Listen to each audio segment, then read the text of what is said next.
Happy to have you aboard here for the really big barbecue show. Boing. We cook because we have to, and we grill because we want to. Hit me. Fine, how's it going? You have a great show. I'm a big fan. Boing. So what seems to be the problem here? This man looks like he's dead, and he's in the crackle. Charbono! It's all about the Charbono, dude! Succulent fish. What?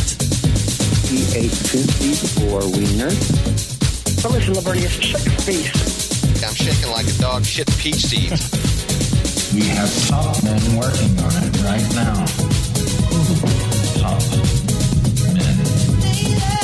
All right, just like that, we are into the second hour. Welcome in. It's the Barbecue Central Show, the live fire fun and frivolity show. If you missed the first hour, shame on you, but don't worry, we're recording video and audio at the same time. First hour will be available tomorrow in the morning early, and the second hour on Thursday in the morning early.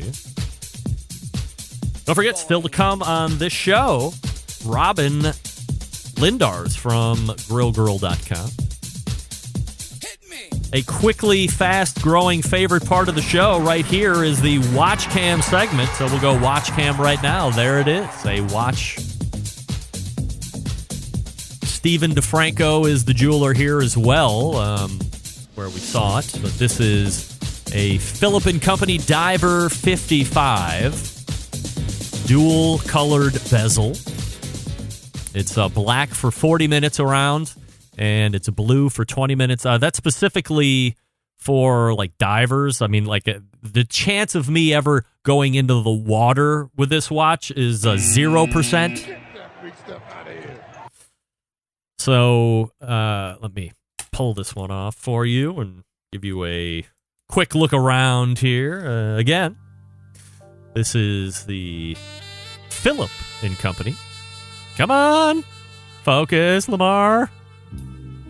You know, it's the lighting, I think, that really flips it. There you go. Philip & Company, Diver 55. Again, two-tone bezel. You have black on the top. You have blue here. I actually don't even have it set right. If you look on this side, that thing there, that's supposed to be at the 12, technically. And then the first 20 minutes are blue, but I like having blue on the top and blue on the bottom and then black on the top. It's just my aesthetic preference. This watch for purchase can be found at Philip & Company or philipandcowatches.com, or you can just go right over to Stephen DeFranco's website, of course, and chat it up with him. He'll probably give you a deal. It's a 43 millimeter stainless steel case with black and blue unidirectional rotating ceramic bezel. And this is what we look like from a thickness standpoint. There's a F on the crown there. And we have a single deployment clasp. So it snaps. Oh, let me get that out of it. So it snaps once, and then you have this portion that snaps over for a double lock, which is nice. And then on the opposite side here, you can see it's got the Philip & Company engraving on the side of the case. And this particular bracelet is called a 5-row stainless steel bracelet. 5-row. I don't know what that means. That's a 5-row bracelet. And the face actually is, you probably can't see it too much because of the glare, is sunburst, but they also have a flat black dial. If you can see it in person, it's kind of got more of a sunniness to it, if you will. But once again, your watch cam for this evening is the Philip & Company Diver 55. This is just released maybe 6 months ago or something. So if you're looking for a diver watch, this might be something you want to consider. It's not like Submariner priced. You know, a lot of those get into the 15,000 plus range. This is much more economical. but quality. And believe it or not, Philip lives right here in Cleveland on the west side. So he's the guy that makes the watches and stands behind them. It's all fun and exciting. By the way, this is an automatic watch, so it is fully decorated with the ETA 2824-2 mechanical automatic movement. And what I have come to find out in my years of watch collecting is the stuff with the quartz and the batteries and stuff, they don't really hold their value, but this watch, if you buy it and then you want to look to sell it 10 or 15 years down the road because it's an automatic movement watch, this will hold its value. So whatever you pay for it now, there's a more than 90% chance that if you decide to sell it in 15 years, whatever you paid for it, you will at least get that back out of it. So from an investment standpoint, not too bad either, but I love the black. I love the blue. What can I tell you? I'm that kind of watch guy. Don't forget, coming up on the best moments of the Barbecue Central show in 10 minutes or less this Friday is episode 155. So make sure that you are subscribed to the podcast in order to take part in the Best Moments show. We're counting down to one more. Next week will be 3 solid years of best of shows, if you can believe it or not. John Solberg has been putting together and executing, engineering, hosting, and producing the Barbecue Central show, the best moments of the Barbecue Central show in 10 minutes or less for 3 years. Holy moly. Look at you, John. Congratulations. All right, let's go ahead and make way for Robyn Lindars from the Grill Girl. I'll quickly talk to you about Southside Market. Established in 1882, Southside Market and Barbecue is the oldest barbecue joint in Texas. They've been owned and operated by the same family for 3 generations. Offering premium Central Texas barbecue products, slow smoked over real wood, shipping, distributing, and manufacturing sausages from companies across the U.S. From food trucks to multi-chain restaurants, Southside Sausage can be on your menu as well. All meats are processed in that on-site USDA-inspected facility, a trusted partner with a focus on quality and authenticity. Wholesale options are available, shipping nationwide via the FedEx, although I hate them right now. Food service distribution through Cisco, U.S. Foods, and Martin Foods. Co-packaging capable from research and development to package completion. They can follow your recipe or help you develop something brand new from scratch. They also have private label opportunities available as well. Visit SouthsideMarket.com for more information or to get your online shopping done. Visit SouthsideMarket.com, and as you're checking out, use promo code BBQ Central for 10% off your entire online order each time, every time. That's promo code BBQ Central, all lowercase and one word, for 10% off your entire order at SouthsideMarket.com. Robyn is in the green room. She's ready to rock and roll to close out 2020. I'm ready to rock and roll right along. Stick around. We'll be right back. You're listening to the #1 most downloaded barbecue and grilling podcast anywhere. The Barbecue Central Show.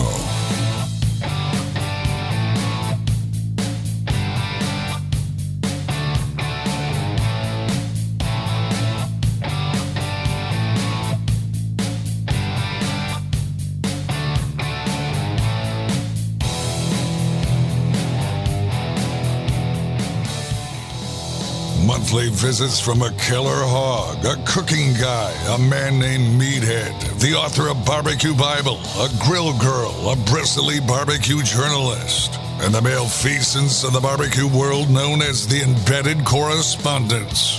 Only found right here on the Barbecue Central Show. This portion of the show being brought to you by Pit Barrel Cooker, the most unbelievable outdoor cooking device on the planet. Currently available in 2 sizes, a host of accessories to boot. Whether you're a beginner or professional, this is definitely a cooker you want to add to the arsenal. Visit pitbarrelcooker.com and tell them the Barbecue Central Show sent you. It is the 3rd Tuesday of the month, and you know what that means. It is a visit from the creator of GrillGirl.com, Robyn Lindars. Hey, Robyn! Hey! Happy holidays! Happy holidays to you and yours, Robyn, at Robot Ranch. Yes. You are making exciting times. Yeah, you're over at making the very ranch. big progress. I saw perhaps a Pootmeister over there throwing cement down for like foundations and whatnot. Yeah, it's coming together. We're actually going to have bees on the property too. So maybe when one Christmas you'll get bees from me. Yeah. Are you saying bees? Yes. Like honeybees. Like honeybees. It's super interesting. I'm gonna have to get a beekeeper suit. I'm gonna have to put one on my list for Christmas. Did you know that only bees and dogs can smell fear? Really? Yes. How about that?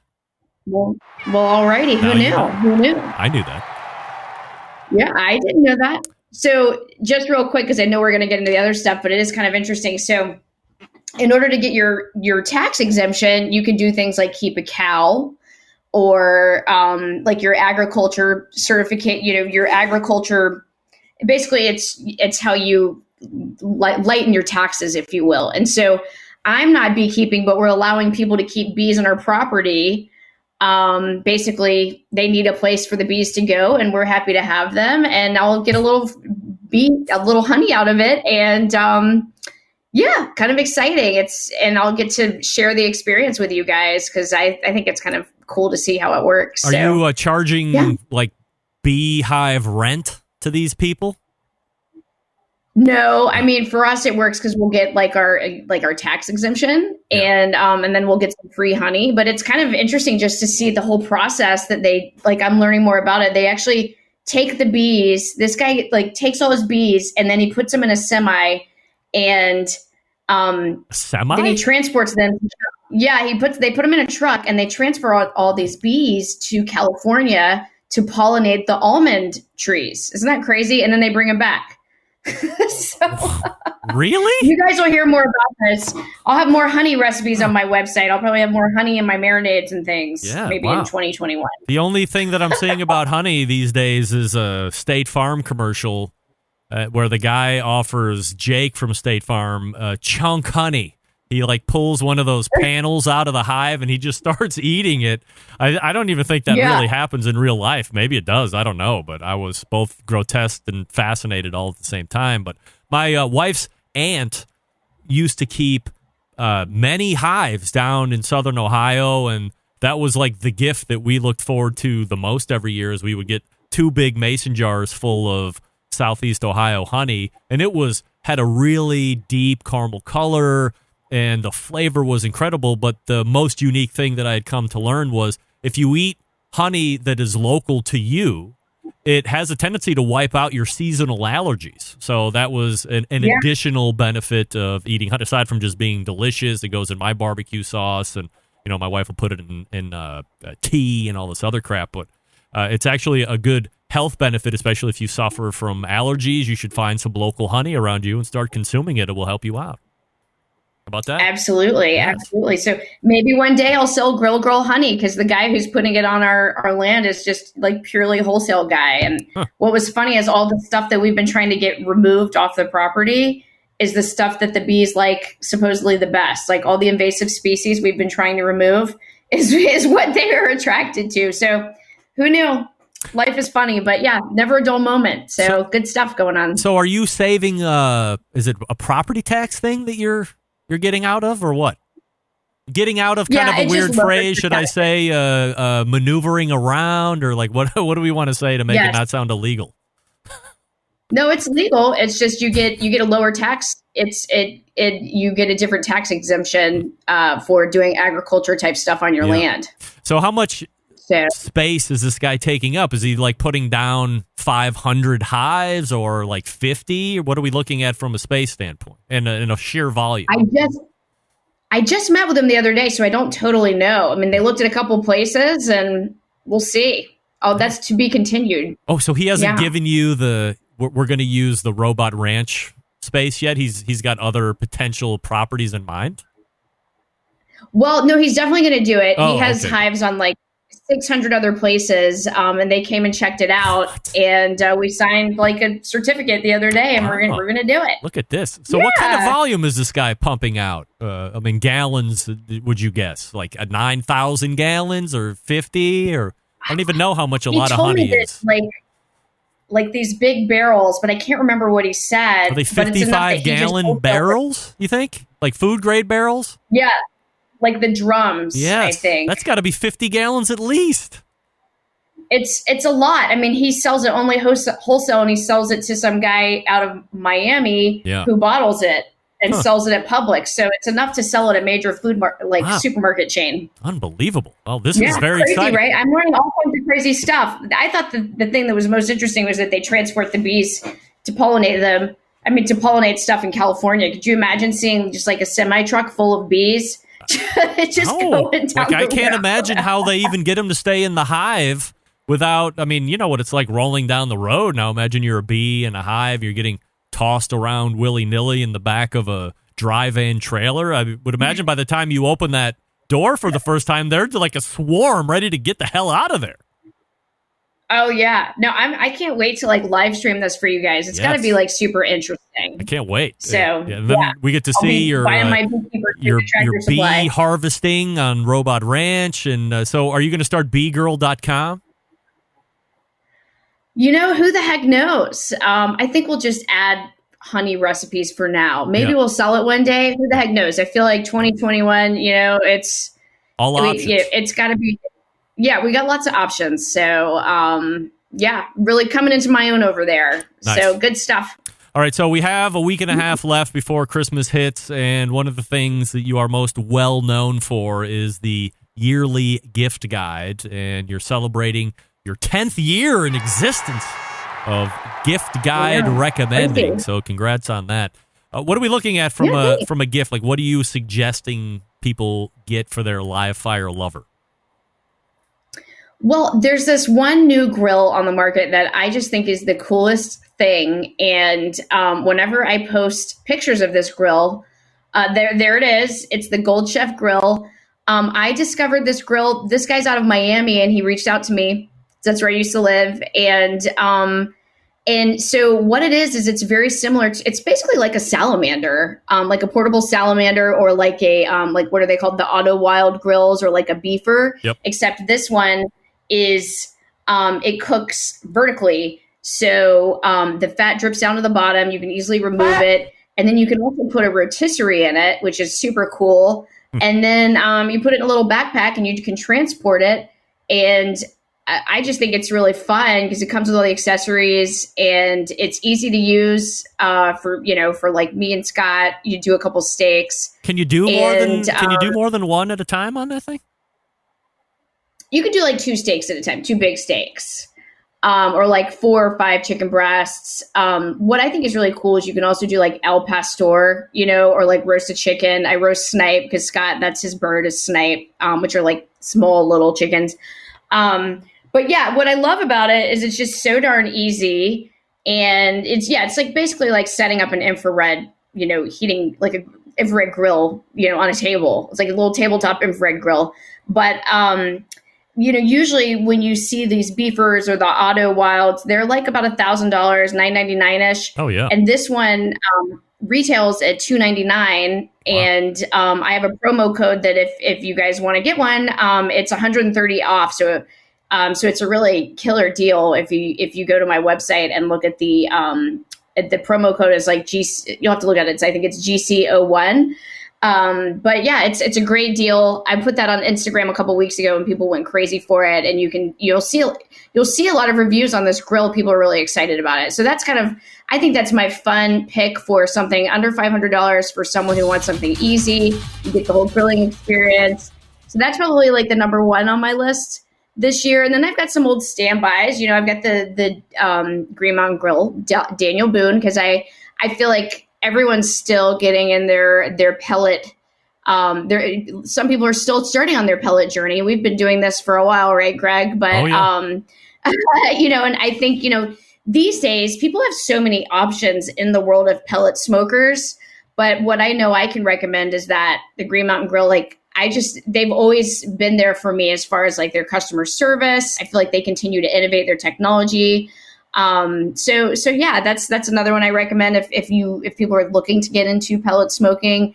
I've got some fun stocking stuffer type items. Like I think everyone should, even if you are not in the market for a new grill, there's a lot of people who might have shitty grills where the grates are burned out, and but maybe you don't have the money to buy like that grill you want. You can get more life out of it by using some grill grates. A lot of people get those just so they can resuscitate an old grill. So grill grates are great for just about anyone who, this is actually, I took some pictures from some steak cook-offs I did for these. But yeah, so grill grates are what you'll see everyone in the SCA, the Steak Cook-Off Association, using to get those really kick-ass char marks. And the beauty of these is that if you flip them over, then you can use the grill grates as a griddle. So it's got the added bonus to that as well. So really what it can do is extend the life of your grill, give you kick-ass char marks, and also give you basically that whole flat top cooking experience that a lot of people are really into, So that's another one. And then I have some fun ones. This is something that I discovered this year that I think is really fun. It's the Hamama microgreens kit. And this is just, the idea behind it is that microgreens pack a nutritional punch. And so, you'd have to eat and get like so many stalks of broccoli to get like the same amount of nutrients that you might get in like microgreens, right? And so you grow these in like 7 days. You put them on, you cannot kill them, because trust me, if you could, I would have done that by now. And so pretty much, anyone anywhere can grow some veg, and it's easy to just chop some up, put it on a salad, put it on whatever. It's like garnish, right? And so I've been loving it just as someone who likes to take food photos. You always need a pop of green to lighten up all that brown, right? Like as barbecue and grilling people, think about your Instagram feed. It's always like brown, brown, brown, so much brown. Now you get that pop of green to lighten up your photos, but just also a nutritional punch. So I got some of those earlier this year, and people were just like, oh my God, where'd you get that? Are you an ambassador for them? And I'm like, no, I'm not an ambassador for them. I just think this is cool. And then you can start like mix and matching your seeds, So I think there's a lot of opportunity with these especially if they start coming out with things outside of like fenugreek and watercress and all the different stuff, maybe to mix in with marinades, I think could be really cool. So those are just a few of the things I'm recommending this year. And there's always, of course, homemade gifts as well. I think s'mores kits are always fun for the griller in your life or for their kids, marshmallows, chocolate, graham crackers, and you can, decorate it cute and get your kids involved. And this is like a fun thing to give to like friends or hostess gifts or, neighbors or whatever, or just those random gifts with it, so you're not caught off guard. You have a bunch created in your back pocket. You can gift them. So this is something I've been doing for a couple years because I love s'mores. Kids love s'mores, and you can make a s'mores kit with all your basic ingredients, a mason jar, and skewers. Skewers are your roasting stick, and you can do them over your grill, even over, if you don't do it outside, you can use it on your burner. So just, I like to do DIY gifts too, because it's nice to be thoughtful, right? That's sometimes something homemade really goes a long way versus just something you might order off Amazon. If you're going to do it homemade, is there a fine line that you can be walking to where you give somebody a gift and it looks like, hey, I didn't want to spend any money on you, so here's this gift? Or, hey, look at this gift I made for you. It's so awesome, blah, blah, blah. How do you make sure that you're not on the former end of that stick?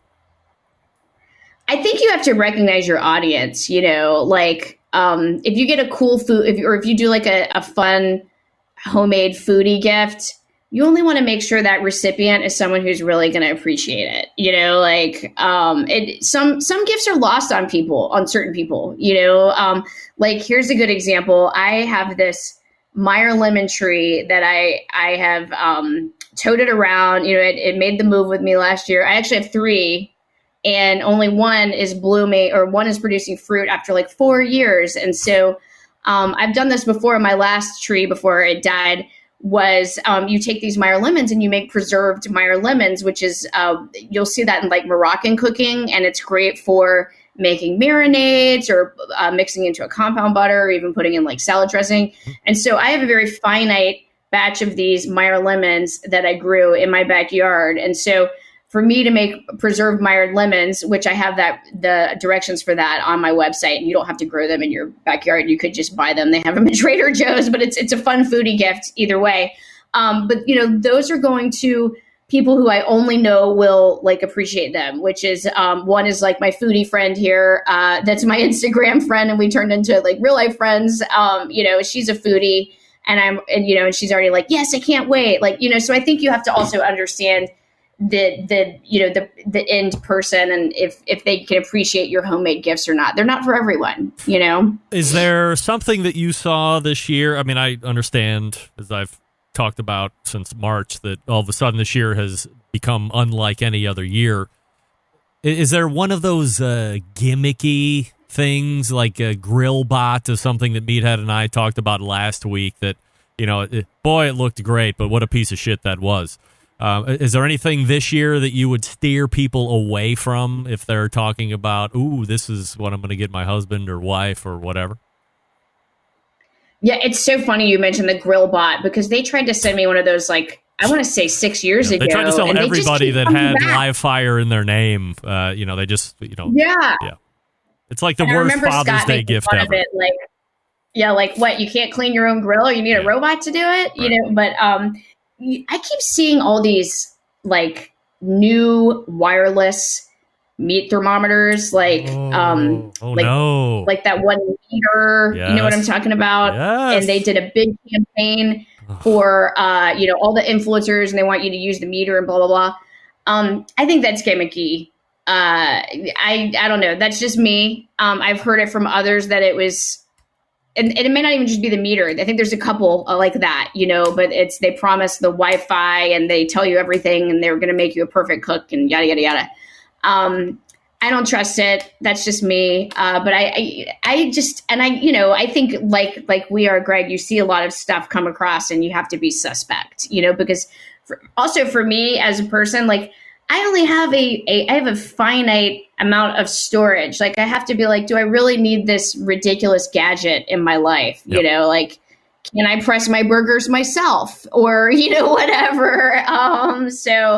I think the meter thermometer it sounds really sexy, but it makes me think of like the sharper image version of like meat thermometers. If you were going to get one, like, you know what I mean? I don't think you can go wrong with just the Thermapen still. Yeah, it's tough for me too. I was just talking with Steven Reichlin in the first hour. He's tried 3 of them, and he was very positive of his review. I think, like a lot of times, especially as you had mentioned with the meter, that thing has been out for years.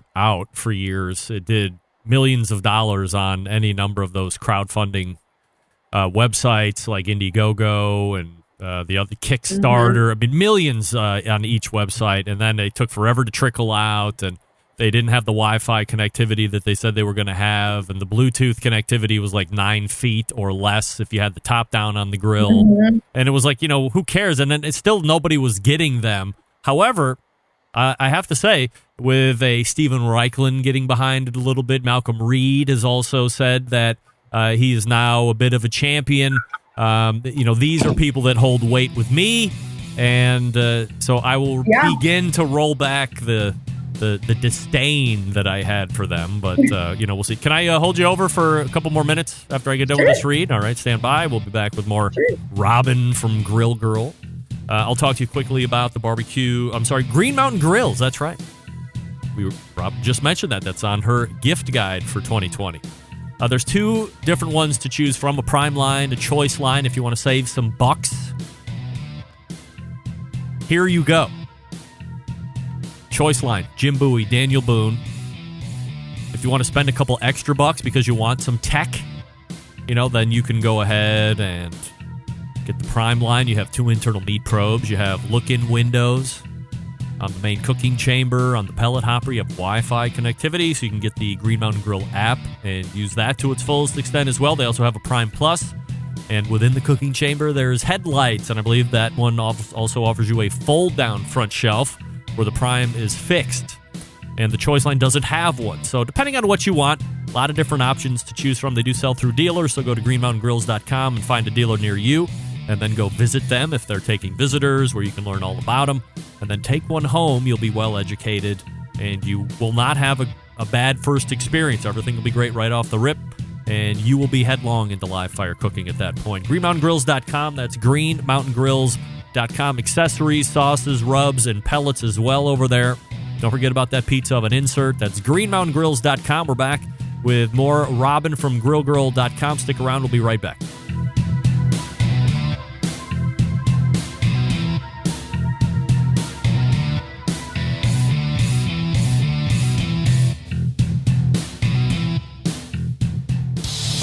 Celebrating over 10 years of prolific and unparalleled live fire barbecue and grilling talk. And yes, it's still being done from Cleveland, Ohio. You're listening to the Barbecue Central Show. This portion brought to you by Smithfield. Head on over to smithfield.com and get tips from pitmasters like Chris Lilly, Darren Worth, Under Cervantes, and Childs Cridlin. Mouthwatering flavor and no artificial ingredients. Smithfield, fresh pork, quite simply, some of the finest pork money can buy. A trusted choice of World Championship pitmasters to use at competitions and at home. And we welcome back Robyn from grillgirl.com. Robyn, look at this comment coming in from Guy Chisholm. Green Mountain Grill, gimmick. I say, hogwash. It's not a gimmick. That's a good cooker, I think. You know, one thing that I have to say is there's a lot of cookers out there right now. And it's almost like anything else. You could buy the most expensive, like, you know, this watch right here. If 100 people bought it and 99 people like me are having no issue with like one of the most comfortable watches ever, but the 100th person, the spring inside of it broke. And a week later, it's not keeping the right time. And no matter what, without taking it back somewhere, well, this person is getting on the internet and this watch, I paid X amount. It's a piece of crap, and I could have bought a Seiko for $8 and it would keep better time, and all of this other stuff. I think similarly goes along in any other type of industry. I saw it in the trucking industry with the engine that Peterbilt offers as their own, that being an MX engine. You see it with pellet cookers. People hate on Traeger. People hate on Green Mountain Grills. By and large, though, I think Green Mountain Grills is a very reputable. Oh boy, it sounds like I'm a shill here because they sponsored the show. But I mean, I know the owner and I know the ethics and the thoughts there, and things are going to fall through the cracks from time to time. But by and large, I think the biggest pellet manufacturers out there are trying to do the right thing. Yeah, and I would say with any pellet smoker, like, anyone is kidding themselves if they think that it's going to run perfectly 24/7. And not maintenance free either, right? I mean, I think people get pellet cookers and they think it's maintenance free, but it's not. It's not. If I had a dollar for every time I was out in the hot Florida sun, sweating my ass off, cleaning out my pellet smoker, trying to get like a clog out, probably because of the humidity, and pellets are not always friends, but I think what you look for in a company is people who make it easy to troubleshoot those issues that you're going to have and replace those parts that are going to have crap out over time, and that make that whole process that much easier, and I can say I've done troubleshooting on my Green Mountain Grill, and they've always been great to work with. And I've seen, my dad had a Traeger back in the day, and I didn't see it as easy for him to go through that whole process of part replacement and things like that. So I think that's where really it comes into the company and the customer service behind it, and them standing behind their products and yada, yada, yada. So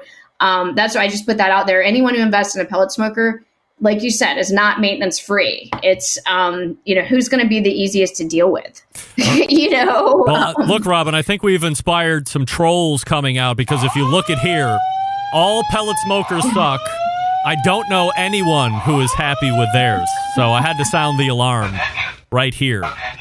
Obviously, who's that? Darnell Medley is saying this. Of course, I'm sure he's kidding, but my alarm isn't going off for some reason. There we go.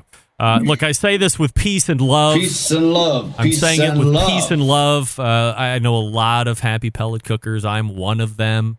And from time... You know what? The more I think about it, with all of my pellet cookers that I have had, aside from an occasional flame out here or there, I have never had a catastrophic event in the 10-plus years that I have had a pellet cooker. And I have a Lang, and I have a Pit Barrel, and Weber Smoky Mountains, and everything in between. But I just have never had a catastrophic pellet event. And that's awesome. You know what I think too? I mean, this is what. No, it's great, and I see so many of my girlfriends on Instagram, and the pellet smoker is the only grill they've ever known. They've never really had to. Literally control a fire, you know what I mean? Because they just press the button. And they, I don't think they've had, I don't see any, they're not upset.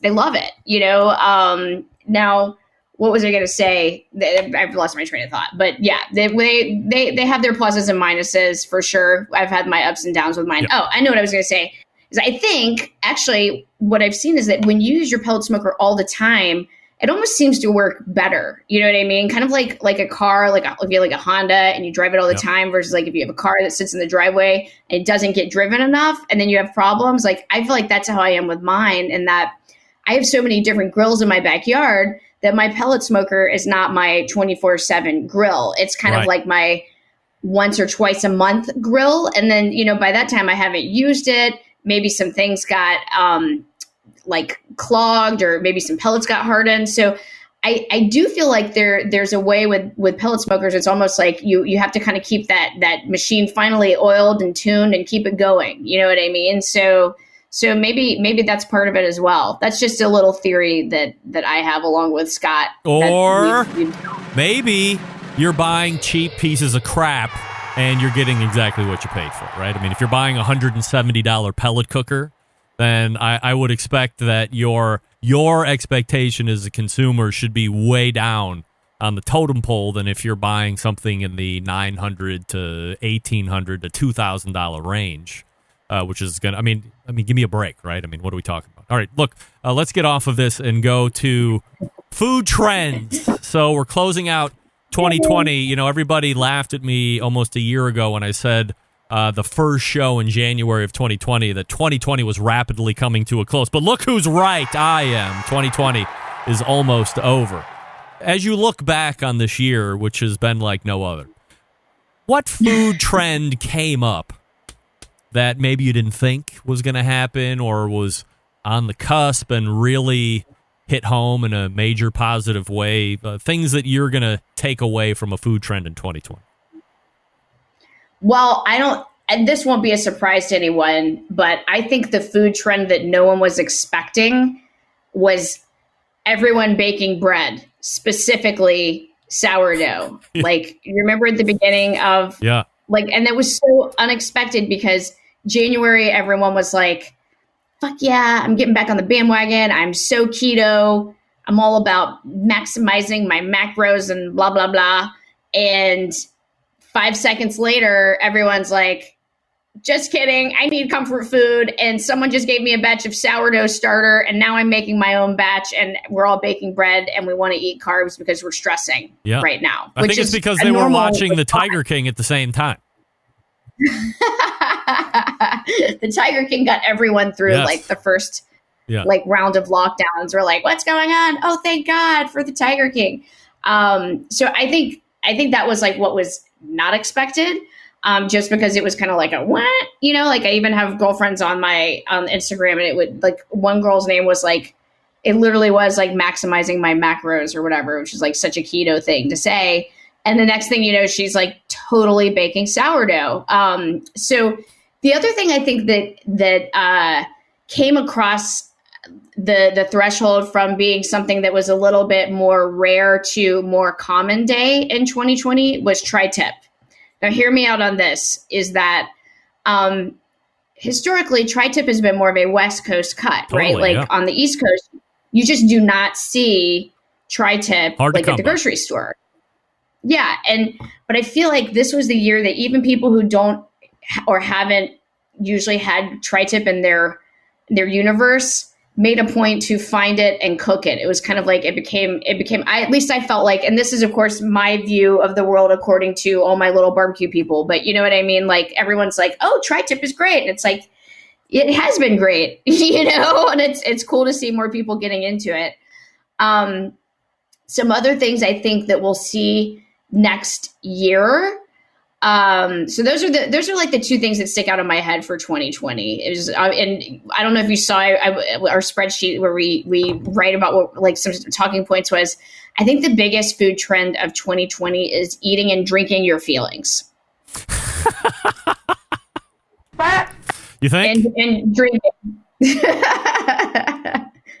I'm going to drink my feelings now, right? Like it's been, I don't think anyone's, you know, probably drank as much as early in the day as I don't know, at least like the year started out stressful, right? Everyone, their kids home from school trying to figure it out. And then you've got what do they call it? The quarantine 15 from all those carbs. Like people just wanted comfort food. So anyway, I think some stuff we'll see moving into 2021 is, for me, here's the cut of meat that I think everyone's trendy on right now is picanha. Now everyone, at least that's what I see, everyone on their feed is like, I'm cooking picanha. They're showing how, you know, you can smoke it whole, you slice it up, put it on the big skewer, whatever. But that's like, I see that as being like what tri-tip was this year. Are you seeing it as are we calling it a picanha renaissance? Because I want to say 2 years ago is when it first hit. And I remember talking about it on the show with a couple different people. And then it seemed to like hit and go away. And you're right, I do see it starting to make a comeback. So is this like version 2 of picanha? Will it be... or will it have seen its best days by the end of Q1 of 2021, do you think? Or will it continue through the year? I think it'll continue. I mean, maybe it's because I'm networking a lot with more, like I'm trying to network with more women too on Instagram. You know, it's like the girl that grills type movement or grill girl, you know? Right. So I think more people are discovering it. And then I think there's some other stuff that I'm seeing that I hope to see more of. And that's like this innovation in grilling, right? Like, so in late 2018, we saw Masterbuilt and Kamado Joe, you know, since they joined forces and they came out with the gravity fed pellet smoker. Well, now we're seeing fusion in that, now, and I haven't seen it on their website, but I've seen it by the guys that work there. We're seeing them connect pellet smoke augers to Kamados. So that you have like, have you seen this yet? Well, Kamado Joe came out with a pellet fueled version of their ceramic cooker. Yes, but it's not on their website yet, right? Like I'm seeing more like technology around people, and I'm also seeing outside of them people making parts to like convert a like Weber kettle to running on pellets and things like that. Yeah. So I think what we're going to start seeing is more like fusion and modification in the world of grilling. Like think about how, you know, like you can get a Jeep and you can accessorize and modify a Jeep like Wrangler. Yep. I feel like people are going to start doing more of that in 2021, or maybe I just hope they do because I think it's really fun to watch and see. And I just also like to see innovation in the market. I just think it's nice and refreshing to see people doing something different and exploring how you can do it, you know, how you can cook over a fire. Do you think that a trend for next year is going to be the continuance of the plant-based revolution? I mean, I remember I thought at the beginning of the year that is something that was going to continue to dominate. I mean, it certainly hasn't gone away by any stretch, but I thought perhaps if the year would have trended in the normal way, it would have been absolutely monster. I don't know if they backed off of it or if it just didn't pick up steam because everybody was home and they didn't give a shit about if they ate meat 7 days a week and and whatever else, and plant-based wasn't in the diet. Like you were talking about, like everybody was on keto, and then all of a sudden, boom, they were off the keto thing for good for this year because it was this year. Do you think that plant-based will make a resurgence of sorts, or make a real big growth into 2021? You know what's so weird about that is that you're right. Like it was trendy, and then I felt like I stopped hearing about it. It's like it's there, but it's almost like it lost its steam. So it's hard for me to say because I feel like my positioning on it is very biased because I only hang out with people that really eat a lot of meat, and I only have like one vegetarian friend. So I almost feel like my opinion is not correct, but I kind of almost hope it goes away, only that it's not the idea of the plant-based that bothers me. I think it's great.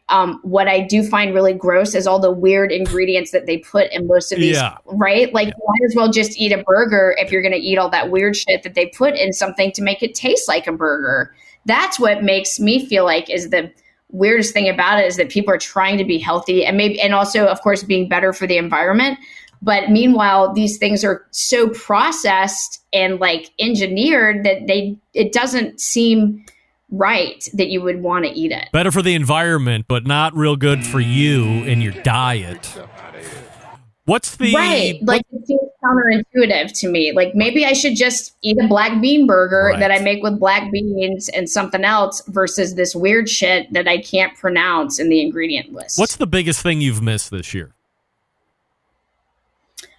I've really just missed being able to leave the house without having to have an effing mask in my purse or attached to my person and have one for Hunter. And, I'm so over masks and seeing dirty masks on the floor, all of it. I'm just tired of it. Do you think that at some point we will be back to normal in 2021? And if so, like when do you think normal happens?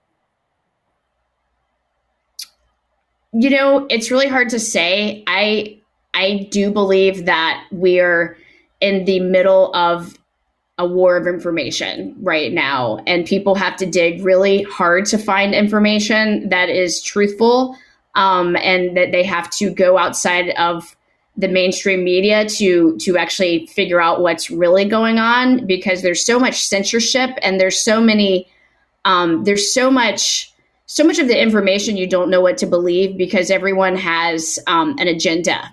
And so I think if people actually wake up to what's going on, then maybe we can go back to normal. And if they don't, then I think the tyranny of the masks and the whole like planned pandemic will continue, and that will be part of the bigger plan to get everyone used to wearing masks all the time. So what does that mean? What are you getting at? What are you driving at there? I think all of this was planned. Like I think all of this was the whole pandemic was planned. I think if it wasn't planned, it was a great opportunity, and anyone can go on and go on to Google and look up the Great Reset, which is the World Economic Forum has talked about the Great Reset. And basically said that COVID was an excellent opportunity to implement the Great Reset. And that's why I find this to be, none of this is coincidental what's happening. I don't understand. What are we resetting?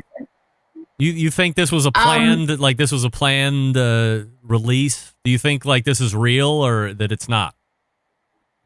I think it's definitely real virus. But if you go and look and see what a lot of people like the World Economic Forum said, this is an excellent opportunity to basically put our plan in place. It's an excellent opportunity to reset the world and put this action plan in place, which is the New World Order. Well, and it sounds crazy when I say what is that? Well, what's the New World Order?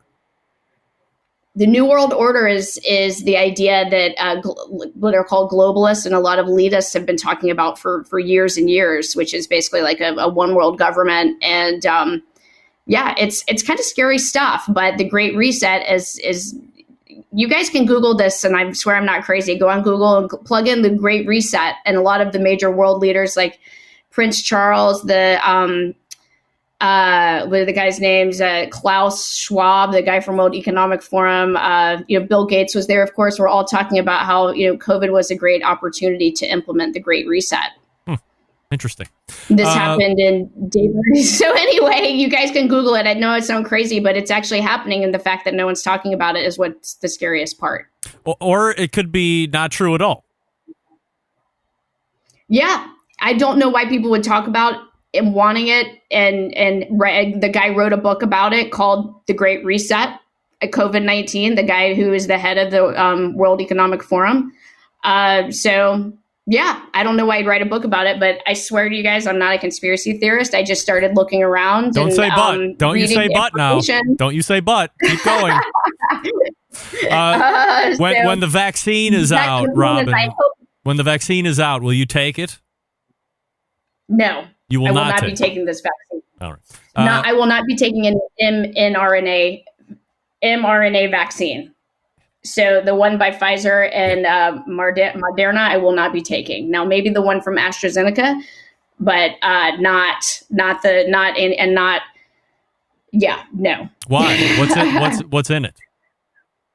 I just honestly, all the research I've done, which you'll never find this stuff on mainstream websites or anything on Google because a lot of it's censored. But if you go on like DuckDuckGo and other places that don't have as much censorship. Bill Gates has been very involved with a lot of these vaccines, and he, if you guys can also do your research, he's done some shady stuff in India and Africa before that involved sterilization of young women and things like that, and it's very scary. I would not want to have anything to do that Bill Gates has had to do with any vaccine. Greg is giving me this you guys, I'm sorry, but you're welcome. Whoa, don't apologize. No, don't apologize. Yeah. So there's documented. My husband's he's really fired up. But, there's documented proof that Bill Gates is sterilizing women in different countries. He's actually been banned from India. He did some vaccinations there, and then they had all of these side effects. And then also in Africa. You'll see people trying to say it's not true, but if you go down to about probably the bottom of the first page in Google and the second pages, you'll start seeing people talking about this information. Are you an anti-vaxxer across the board? No, absolutely not. I always thought anti-vaxxers like, hey, why would you not want to get a vaccine? Or why would you want to put yourself susceptible? But I have started to do more research lately and wondering if there's, honestly, Greg, I guess what 2020 has done for me is really caused me to wake up and question everything. Really just question everything. Like one night I was on a boondoggle on a rabbit hole looking up Jeffrey Epstein's log, of flight log, for example. And I found out that one of my all time favorite barbecue chefs was on that flight log. Yeah. And I was like, fuck, are you kidding me? And now come to find out he was, Epstein's personal chef for a while. But I know exactly who you're talking about. So I just, I don't know. Hold on. Wait. Sorry. I lost track of time and I didn't stop my auto triggers from going off there. I apologize. Who do you want to tell everybody who you're talking about? No, well, I just, I'm sure anyone can Google. But I won't say anything. I'm not going to throw anyone. But I'm just saying, in my life right now, I feel like I've had the blinders lifted, and I just question everything. I just research everything. I don't take anything for face value. I encourage everyone to do their own research and not trust what anyone tells them, what the media tells them. Just really do your research and don't take things for what they appear. Robyn, if you don't take anybody's word for it, if you don't take mainstream media or whatever side of the thing you're on, and you're doing your own research, I mean, to that point, who do you believe? Isn't everything you read an agenda-driven piece, or somebody trying to make money this way, or somebody trying to make a point or get a following, and they're saying this? If you're questioning everything, where is the truth then? Is the truth then only what you care to believe? Well, no, I think you have to really dig in and see for yourself. But what I will say is that there's been a lot of information coming out, and people are finding out how to get around a lot of networks that are doing so much censorship so that their voice can be heard. And there's a lot of new journalists and free thinkers out there that are sharing facts and sharing what's really going on. And it's really refreshing to see people doing that, So for as many people who do have an agenda, I think there's a lot of people out there that really just want the truth with what's going on in the world to be heard, and are fighting, are really fighting for the truth to be out there, right? So there's always light always trumps darkness, right? So yeah, light always trumps darkness. I'll just leave it at that. All right, last question before I let you go, and I have to ask because it's fun. Are you a flat earther? Nope. Thank God. I'm not. It's sort of not crazy. I've just been very researched lately. You don't say but. You just say, I swear I'm not crazy, and end the sentence. When you say but, that means you might say something that's going to immediately contradict what you just said. Look, go over to... There was a Seinfeld episode about that. That's right. There? Go over to grillgirl.com immediately and look at these gift ideas. Who knows if they're going to make it in time. Shipping has been an abomination here over the last 6 to 8 weeks or so. For various reasons, but there could be some things that spark an interest for you that are on that list, or things that you didn't think of, and that's why she's been doing it for 10 years. This list has been coming out. Unbelievable. Go to grillgirl.com otherwise, and you can see her right here on the third Tuesday of every month. Robyn, always appreciate the time. Happy holidays. Merry Christmas to you when you get there next week, and obviously Happy New Year, and we will see you in 2021. All right, everyone. I hope everyone has an awesome holiday, and I appreciate you and your friendship, Greg, and I appreciate all those Barbecue Central fans out there. Y'all are awesome, and let's make 2021 a kick-ass year. Let's do it. There she is, Robyn from Grill Girl, right there. We are really gonna try to make 2021 the best year ever. It can't be worse than this year. Let me rephrase. It can always be worse, right? No doubt. All right, let me go back here. Here's Wally Inskeep chiming in, saying, hey, Robyn, good for you. That's right. You tell her, Wally. Good for you. Now let's see if I can figure this out, because I totally blew up my clock on both hours. Luckily, this isn't like a real radio show, so I don't have to worry about the clock. We just went a little long tonight. That's all right. Only 3 minutes right now. I'll talk to you quickly about the BBQ Guru. Believing that outdoor cooking can be easy and fun with the Monolith BBQ Guru Edition grill. It's got a built-in power draft fan, the world's first unit, by the way, that has a power draft fan built into it. This means smarter control and greater freedom with automatic temperature control. Easily choose your cooking time and temperature, and let the Monolith do the work of a sous chef or barbecue pit master. With minimal effort, you now have oven-like precision at the grill, and you can serve the tastiest, juiciest meals each and every time. Oh, yes. And by the way, if you have a Guru controller already, hook it up to the draft fan, and away you go. They have 2 new controllers if you want to take a look, the NanoQ and the Ultra Q, the DynaQ and the Ultra Q. Those are the ones I'm trying to think of. And if you have any questions, 800-288-GURU, or you can visit the website, see the products that they have at bbqguru.com. That's bbqguru.com. The Barbecue Guru continues to be a breakthrough in barbecue technology. We're going to wrap it up right after this. Stick around. We'll be right back. You're listening to the #1 most downloaded barbecue and grilling podcast anywhere. The Barbecue Central Show.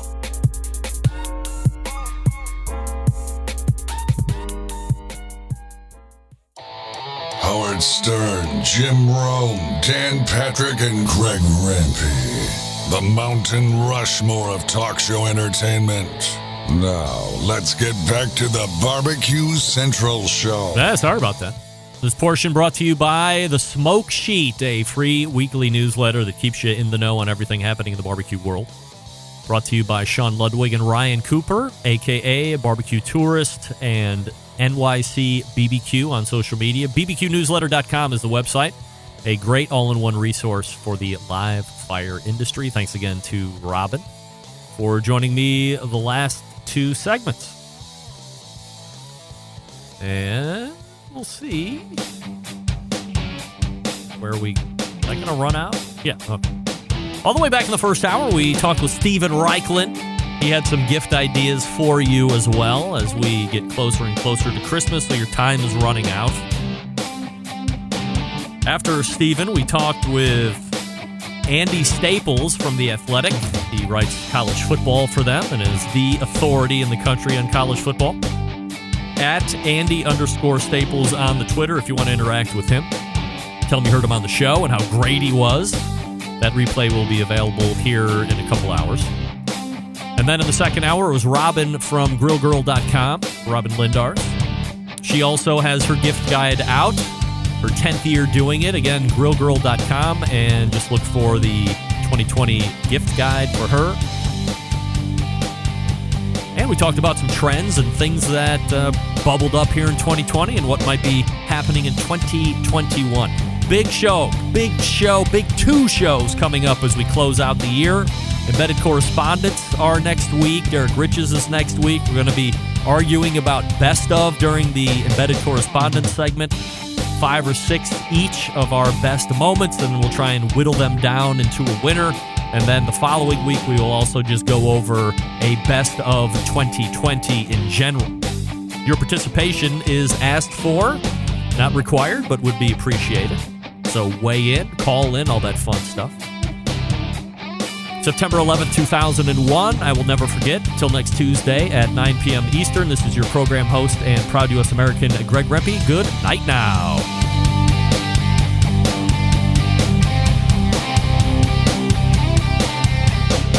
Hi, this is Gene Acasella from Port St. John, Florida, and you're listening to the Really Big Barbecue Central Show.